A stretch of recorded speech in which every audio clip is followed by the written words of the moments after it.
ശ്രദ്ധിക്കാം. മത്തായി സുവിശേഷം 11-ാം അധ്യായം അതിന്റെ 28-ാമത്തെ വചനം യേശു ഈ ഭൂമിയിലായിരിക്കുമ്പോൾ പറഞ്ഞ പ്രസിദ്ധമായ തിരുവചനമാണ് നാം വായിക്കുന്നത്. ശ്രദ്ധിക്കുക.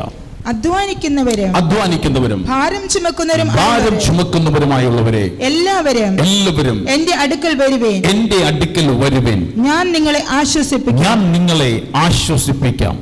അപ്പൊ ഒന്നുകൂടെ ഒന്ന് വായിച്ചേ, എല്ലാവരും ശ്രദ്ധിച്ചേ. അധ്വാനിക്കുന്നവരും ഭാരം ചുമക്കുന്നവരും ആയുള്ളവരെ, ക്ഷീണിതരെ, ഭാരം ചുമക്കുന്നവരെ എല്ലാവരും എന്റെ അടുക്കൽ വരുവേൻ, നിങ്ങൾ എന്റെ അടുക്കൽ വരുവേൻ, ഞാൻ നിങ്ങളെ ആശ്വസിപ്പിക്കും. അല്ലെങ്കിൽ ഞാൻ നിങ്ങൾക്ക് ആശ്വാസത്തെ നൽകും. അമ്മേ, നമ്മുടെയൊക്കെ ജീവിതത്തിന്റെ അകത്തെ നാം പരിശോധിക്കുമ്പോൾ വ്യത്യസ്തമായ ജീവിതാനുഭവങ്ങളിൽ കൂടെ നാം കടന്നു പോകാറുണ്ട്.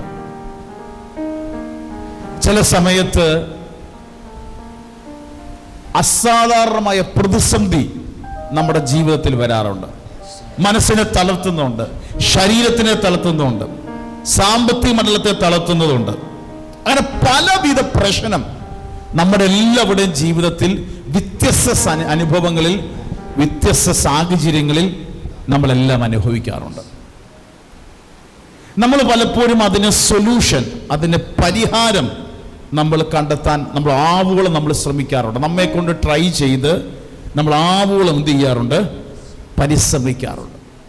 പക്ഷെ അതെല്ലാം വന്നു നിൽക്കുന്നത് ചിലപ്പോൾ താൽക്കാലിക ആശ്വാസത്തിനും താൽക്കാലികമായ വിടുതലിലും വന്നു നിൽക്കാറുണ്ട്. നമ്മളായി പരിശ്രമിക്കുമ്പോൾ പരിഹരിക്കപ്പെടുത്തില്ല എന്ന് പറയുന്നില്ല. ചില കാര്യങ്ങളൊക്കെ താൽക്കാലികമായി ക്രമീകരണങ്ങൾ ഉണ്ടാകാറുണ്ട്. പക്ഷെ ബൈബിൾ പരിശോധിക്കുമ്പോൾ അൾട്ടിമേറ്റ് യഥാർത്ഥ പരിഹാരം ദൈവത്തിന്റെ സന്നദ്ധിയാണ്. ഇന്നത്തെ എൻ്റെ ദൈവശബ്ദം നിങ്ങളുടെ ഇതാണ്: പരിഹാരങ്ങളുടെ ദൈവം, ഗോഡ് ഓഫ് സൊല്യൂഷൻസ്. നമ്മുടെ ജീവിതത്തിൽ പരിഹാരം നടത്തുന്ന ദൈവം. 1000 പ്രശ്നം ഉണ്ടെങ്കിലും 1000 വഴി അടഞ്ഞു നിൽക്കുമ്പോഴും പരിഹാരം കർത്താവിന്റെ സന്നദ്ധിയിൽ ഉണ്ട്, ദൈവത്തിന്റെ പാദപീഠത്തിൽ ഉണ്ട്. നമ്മുടെ ദൈവം പരിഹാരങ്ങളുടെ ദൈവമാണെന്ന് പറഞ്ഞു. നമ്മുടെ ദൈവം എന്താണ്? ഏത് വിധത്തിലുള്ള പ്രശ്നങ്ങളായിക്കോട്ടെ അതിന്റെ പരിഹാരങ്ങൾ. വിശുദ്ധ ബൈബിൾ ഉടനീളം പരിശോധിക്കുമ്പോൾ ദൈവത്തിന്റെ ജനം, ദൈവത്തിന്റെ സമൂഹം ഇതുപോലെ പ്രശ്നത്തിൽ അകപ്പെട്ടപ്പോൾ ദൈവത്താൽ അവർക്ക് പരിഹാരമുണ്ടായത് നമുക്ക് കാണാൻ സാധിക്കും. ആ ദൈവം ഇന്നും ജീവിക്കുന്നുണ്ട്. നമ്മുടെ പ്രശ്നങ്ങൾ നമുക്ക് പ്രധാനപ്പെട്ട നമ്മുടെ 4 ഏരിയയാണ്. നീ ശ്രദ്ധിക്കണം, 4 ഏരിയക്കകമായി ബന്ധപ്പെട്ടാണ്, 4 to 5 പറയാമെങ്കിലും പ്രധാനമായും 4 ഏരിയയാണ് നമ്മുടെ പ്രശ്നങ്ങളെല്ലാം കിടക്കുന്നത്. ഒന്നാമത്തെ പ്രശ്നം ആത്മീയമാണ്, സ്പിരിച്വലാണ്. ഒന്നാമത്തെ പ്രശ്നം എന്താണ്? സ്പിരിച്വലാണ്. കാരണം ഒരു പ്രശ്നം വരുമ്പോൾ ദൈവത്തെ വിളിക്കാനുള്ള ദൈവിക ബന്ധം ഇല്ലെങ്കിൽ അത് തന്നെയാണ് ഏറ്റവും ഗതികേട് ഈ ഭൂമിയിലെ. നമുക്കുള്ള സന്തോഷം ഒന്നുമില്ലെങ്കിലും വിഷമം ഉണ്ടെങ്കിലും എൻ്റെ അപ്പ എന്ന് പറഞ്ഞ് കരഞ്ഞ് യേശുവേ എന്ന് വിളിക്കാനുള്ള ഒരു ആത്മീയ ബന്ധം ഉണ്ടല്ലോ, അതാണ് ഏറ്റവും വലുത്, അതാണ് ഏറ്റവും വലിയ സ്വത്ത്. മനുഷ്യന്റെ ഇന്നത്തെ ഏറ്റവും വലിയ പ്രശ്നം അവന്റെ സൃഷ്ടാവിനെ കണ്ടെത്താത്തതുകൊണ്ടാണ്. അപ്പൊ ഒന്നാമത്തെ നമ്മുടെ പ്രശ്നം ഇരിക്കുന്നത് സ്പിരിച്വൽ, ആത്മീയമായ പ്രശ്നമാണ്. എന്താണ്? ആത്മീയ പ്രശ്നമാണ്. 2 ഫിസിക്കൽ. അതൊരു പ്രശ്നമാണ്, പ്രശ്നം അല്ലെന്നൊരിക്കലും പറയാൻ പറ്റത്തില്ല. എന്താണ് പ്രശ്നം? ഫിസിക്കൽ വെച്ചാൽ നമ്മുടെ ആരോഗ്യപരമായ ഫിസിക്കലായ വിഷയം. അതും നമ്മൾ അനുഭവിക്കുന്ന എന്താണ്? പ്രതിസന്ധിയാണ്. അവിടെ നമുക്കൊരു ബുദ്ധിമുട്ട് വന്നാൽ നമ്മൾ ആകമാനം നമുക്ക് എന്ത് ചെയ്യും? നമ്മൾ തളരുന്നത്. ഒരിക്കലും ഇല്ലെന്നൊരിക്കലും പറയാൻ പറ്റാതെ നമ്മൾ തളരും. അപ്പൊ ആത്മീയ പ്രശ്നം. 2 ഫിസിക്കലായ, ബോഡിപരമായ, ഭൗതികമായ വിഷയം. ഇനി 3ാമത്തെ പ്രശ്നമാണ് റിലേഷൻ ആൻഡ് ഇമോഷൻസ്. ബന്ധങ്ങളിലും വൈകാരിക തലത്തിലും നമ്മൾ അനുഭവിക്കുന്ന പ്രശ്നം. ബന്ധങ്ങൾ, അപ്പൻ, മക്കൾ, ഭാര്യ, ഭർത്താവ്, ഈ ഒരു സറൗണ്ടിങ്, അത് അല്ലെങ്കിൽ അതിൻ്റെ റിലേറ്റഡ് ആയിട്ടുള്ള ബന്ധങ്ങളിൽ ഉണ്ടാകുന്ന ഉലച്ചിലിൻ്റെ അകത്ത് മാതാപിതാക്കൾ തമ്മിൽ, മക്കൾ തമ്മിൽ, അല്ലെങ്കിൽ ഭാര്യ ഭർത്താക്കന്മാർ തമ്മിൽ, ഇങ്ങനെ ഈ സറൗണ്ടിങ്സുമായി ബന്ധപ്പെട്ടുള്ള ബന്ധങ്ങളുടെ ഉലച്ചിലുകൾ നമ്മളെല്ലാവരും എന്ത് ചെയ്യാറുണ്ട്? ബാധിക്കാൻ.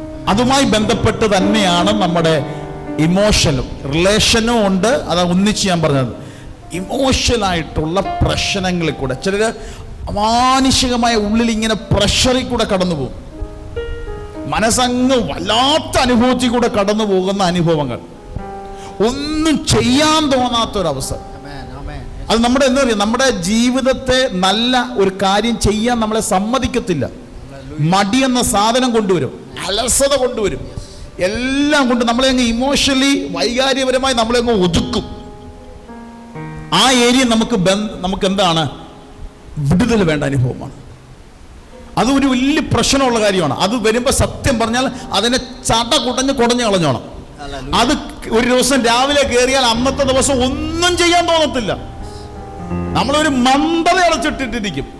അതിനെ ജയിക്കുക തന്നെ വേണം. ജയിച്ചിലുള്ള പ്രശ്നം ആ 24 മണിക്കൂർ വെറുതെ പോയതിന് തുല്യമായിരിക്കും. അതിന്റെ റിസൾട്ടുകൾ വീണ്ടും വീണ്ടും നമ്മളെ പിന്തുടരും. അപ്പം ആത്മീയമായ പ്രശ്നം നമ്മൾ പരിഹരിക്കപ്പെട്ട നമ്മുടെ പ്രശ്നം, ഫിസിക്കലായത് റിലേഷനാണ്, ഇമോഷൻ, വൈകാരിക ബന്ധങ്ങളിലും ബന്ധങ്ങളുള്ള വിഷയം. പിന്നെ 4ാമത് വരുന്ന വിഷയമാണ് ഫിനാൻസ്, സാമ്പത്തികപരമായ വിഷയം. അതും വിഷയമല്ല, ഇന്നത്തെ കാലത്തെ വിഷയമാണ്. നമ്മുടെ മുമ്പിൽ ഒരു ആവശ്യം നിൽക്കുമ്പോൾ അതിൻ്റെ അത്രയും നമുക്ക് എമൗണ്ട് എത്താൻ പറ്റിയില്ലെങ്കിൽ അത് നമുക്ക് എന്താണ്, വിഷയമാണ്. വിഷയമില്ലെന്ന് പറയാൻ പറ്റില്ല, വിഷയമാണ്. അപ്പൊ ഈ ഒരു 3-4 മേഖലകളിലാണ് നമ്മൾ അനുഭവിക്കുന്ന എന്താണ്, പ്രശ്നങ്ങൾ. ലോകം പറയും, ലോകത്തിന്റെ കണക്കിൽ വേൾഡ് പറയുന്നത് ഫൈൻഡ് എ സൊല്യൂഷൻ. നിങ്ങളൊരു സൊല്യൂഷൻ കണ്ടെത്തുക, അല്ലേ? നിങ്ങളൊരു സൊല്യൂഷൻ കണ്ടെത്തുക. പക്ഷെ ബൈബിൾ പഠിപ്പിക്കുന്നത് ഞാനാണ് നിന്റെ സൊല്യൂഷൻ. ഞാനാണ് പ്രശ്നത്തിന്റെ പരിഹാരം. പുറപ്പാട് പുസ്തകത്തിൽ പറഞ്ഞു, ഞാനാകുന്നവൻ ഞാനാകുന്നു. അപ്പം നമ്മുടെ ജീവിതത്തിൽ ദൈവം സംസാരിക്കുന്നത് ഞാനാണ്. ഇന്ന് നമ്മളൊരു സത്യം മനസ്സിലാക്കാം. നമ്മുടെ ആത്മീയമാകട്ടെ, ഭൗതികമാകട്ടെ, സാമ്പത്തികമാകട്ടെ, വൈകാരിക തലമാകട്ടെ, ബന്ധങ്ങളുടെ തലങ്ങളാകട്ടെ, എവിടൊക്കെ അനുഭവിക്കുന്ന പ്രശ്നങ്ങളുണ്ടോ അതിന്റെ പരിഹാരകൻ എന്റെ യേശു കർത്താവാണ്. അവന് പരിഹരിക്കാൻ സാധിക്കും. അവന് പരിഹരിക്കാൻ സാധിക്കാത്തത് ഒന്നുമില്ല. ഹല്ലേലൂയ. നമ്മൾ വായിച്ച വചനത്തിലേക്ക് വരുമ്പോൾ അധ്വാനിക്കുന്നവരും ഭാരം ചുമക്കും. അധ്വാനിക്കുന്ന പറഞ്ഞാൽ ലേബർ, വർക്ക് ചെയ്യുന്നത്. നമ്മുടെ പ്രശ്നത്തിന്റെ പരിഹാരത്തിനായി നാം തന്നെ കിടന്ന് കുഴഞ്ഞു പരിശ്രമിക്കുന്നവർ അവര്. അടുത്തത് ഭാരം ചുമക്കുന്നവര്. വിശുദ്ധ ബൈബിളിലെ മൂലഭാഷ എബ്രായ അല്ലെങ്കിൽ ഹീബ്രു ഭാഷയിൽ ഈ ഭാരം ചുമക്കുന്നവരെ അവർക്ക് ഉദ്ദേശിച്ച വാക്കെന്താ അറിയാം? ഈ പഴയ കാലത്ത് സാധനങ്ങൾ കൊണ്ടുപോകാൻ ക്യാമൽ, ഒട്ടകത്തിന്റെ മീതെ വലിയ ഭാണ്ഡക്കെട്ടുകൾ വെച്ചിട്ടാണ് ഒരു സ്ഥലത്ത് നിന്ന്, ഒരു സിറ്റിയിൽ നിന്നും അടുത്ത സിറ്റിയിലേക്ക് സാധനങ്ങൾ കൊണ്ടുപോയത്. അവ അത്ര ഭാരം ചുമന്നാണ് എന്ത് ചെയ്യുന്നത്? തന്റെ ഭാരമല്ല, അതേതും എല്ലാം കൂടെ ചുമന്നുകൊണ്ടാണ് ഈ ഒട്ടകം എന്ത് ചെയ്യുന്നത്? അടുത്ത സ്ഥലത്തേക്ക് പോകുന്നത്. എന്ന് പറയുന്ന പോലെ അധ്വാനിക്കുന്നവരും ഭാരം ചുമക്കുന്നവരുമായിക്കോട്ടെ, ഏതൊക്കെ വിഷയത്തിന്റെ ഭാരങ്ങൾ നീ ചുമന്നുകൊണ്ട് വന്നാലും നിനക്ക് പരിഹാരങ്ങൾ ഓടി വരാനുള്ളത് എന്റെ അടുത്തേക്ക് വരിക. ഹല്ലേലൂയ. ഇന്ന് പകലും ദൈവം നമ്മളോട് സംസാരിക്കുന്ന ദൈവത്തിന്റെ ആലോചന എന്ന് പറയുന്നത്, എത്രയൊക്കെ ഭാരം ചുമക്കുന്നവരോ, എത്രയൊക്കെ അധ്വാനിക്കുന്നവരോ എന്റെ കർത്താവിന്റെ അടുത്തേക്ക് വന്നാൽ ഞാൻ നിങ്ങളെ ആശ്വസിപ്പിക്കും. നിനക്കൊരു സൊല്യൂഷൻ ഉണ്ട്. നിന്റെ പ്രശ്നത്തിനൊരു സൊല്യൂഷൻ ഉണ്ട്. കർത്താവിന്റെ വിളിയാണ്, കർത്താവിന്റെ വിളിയാണ്. ഇതാണ് ഇത് ഒരു പ്രത്യേക സ്റ്റേറ്റ്മെന്റ് അല്ല, ഒരു വിളിക്ക് ഒരാൾ നിന്നുകൊണ്ട് വിളിക്കട്ടെ, ഇങ്ങനെ ഉള്ളവരെല്ലാം എന്റെ അടുത്തേക്ക് വാ. ഇങ്ങനെ അനുഭവിക്കുന്നവരെല്ലാം എന്റെ അടുത്തേക്ക് വാ.